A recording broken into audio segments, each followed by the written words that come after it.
Pengacara kondang Hotman Paris membagikan cerita kondisi kesehatannya saat ini. Hotman Paris diketahui seorang pengacara terkenal dan kaya raya. Pengacara Hotman Paris Hutapea sudah menjalani operasi pemasangan ring setelah mengalami penyumbatan pembuluh darah di jantung. Pengacara nyentrik itu menjalani operasi di Singapura. Awalnya, Hotman Paris Hutapea hanya menjalani pemeriksaan rutin di rumah sakit.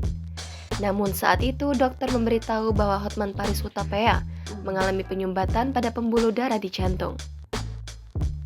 Hotman Paris Hutapea merasa sakit kepala sebelum diketahui ada penyumbatan pembuluh darah jantung. Merasa ada yang janggal, Hotman Paris Hutapea melakukan CT scan hingga ditemukan 3/4 pembuluh darahnya tersumbat hingga hampir putus. Dokter lalu memutuskan melakukan tindakan operasi pemasangan ringan. Selama 4 jam, Hotman Paris Hutapea menjalani tindakan medis. Ia tidak tahu jelas sampai mengalami penyumbatan pembuluh darah di jantung hingga menjalani operasi pemasangan ring.